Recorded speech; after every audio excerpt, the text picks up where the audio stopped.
Prologue. Beneath the silence. There are moments in life that redefine you, not in loud, earth-shattering ways, but in quiet ones. A breath that lingers too long, a look that slices deeper than words, a silence that swells and becomes a presence all its own. My name is Dr.Ann, but to some I'm Auntie Shuga, to others I'm just Ann, the woman who loved, lost, endured, and rose again. This book isn't just my story. It's a collection of truths I once whispered into my pillow, afraid to say them out loud. It's about loving a man whose culture clashed with mine. It's about standing beside him when the world turned away. It's about surviving betrayal cloaked in tradition, and choosing every day not to become bitter. I come from a world shaped by African roots and American soil, a world where love is messy, healing is not linear, and silence often says more than screams ever could. I've seen polygamy dressed as honor, endured heartbreak disguised as faith, and given too much of myself in the name of loyalty. But I've also known joy, the kind that wraps around your heart and breathes life into your broken places. What you're about to read is real. It's painful. It's passionate. It's filled with raw grief and surprising hope. It's the story of a Christian African-American woman trying to make sense of love in a Muslim African world. It's about the cultural currents I tried to swim against, and the personal truths I had to embrace to survive. Most of all, it's a testimony for the women who stay too long, for the daughters afraid to speak, for the ones who bury their pain beneath the silence. This is for us, trying to make sense of love in a Muslim African world. It's about the cultural currents I tried to swim against, and the personal truths I had to embrace to survive. Most of all, it's a testimony for the women who stay too long, for the daughters afraid to speak, for the ones who bury their pain beneath the silence. Chapter 1. Latter Days. It was all good until it wasn't. The Bible verse that often carried me through hard times was Job 8:7. Though your beginning was small, yet your latter end should greatly increase.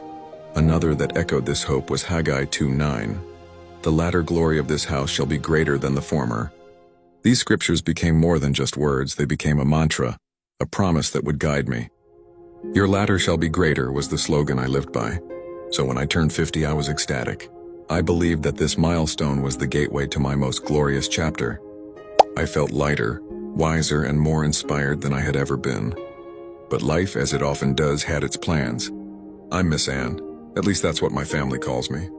Born and raised in the inner streets of Chicago, I've never smoked a cigarette, never taken a sip of alcohol, never touched weed, pills, shrooms, or anything outside God's will.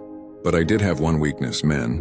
As Lauryn Hill once sang, that was the sin that did Jezebel in. Even with my flaws, turning 50 brought a spiritual awakening. I was filled with optimism and clarity, ready to embrace the new season ahead of me. And this latest chapter began with two someones I affectionately called Nephew and Mufasa. I met Nephew through his uncle, my significant other and love of my life. Mufasa, while I was living in Phoenix, Arizona. Nephew was a tall, caramel-skinned Kenyan with a dazzling smile and an unshakable confidence. At 6'4", he moved with grace and purpose. He had built a thriving nursing business, owned multiple homes, and exuded a quiet generosity that contrasted with his uncle's vibrant energy. Mufasa, though average in height, had a presence that filled every room. His laughter was bold and contagious, his charisma magnetic. He loved hard, especially when it came to family and friends. A skilled tax attorney and accountant, he poured his soul into his business, particularly in empowering women through financial education and income tax preparation. Mufasa was a paradox, charming yet complicated, generous yet self-focused when it came to relationships. Raised in a polygamous Liberian family, he wrestled with the pull of cultural tradition and the desire for emotional depth. That tension was evident in our relationship, a connection that was both nurturing and turbulent. One day Mufasa burst into the room with his booming voice. "Miss Ann, I want you to meet my nephew from Kenya. Get the house clean, he's coming to stay with us." "No problem," I said as I started tidying up and preparing the guest room. When Nephew finally arrived, it felt like a scene straight from Next Friday Part 2. He pulled up in a sparkling sapphire drop-top BMW, stepped out with that familiar grin, and greeted me like we had known each other forever. "Miss Ann," Mufasa called out again. "Get down here and meet my nephew. Want to hear more? Check out my book. What really happened between Nephew and I?"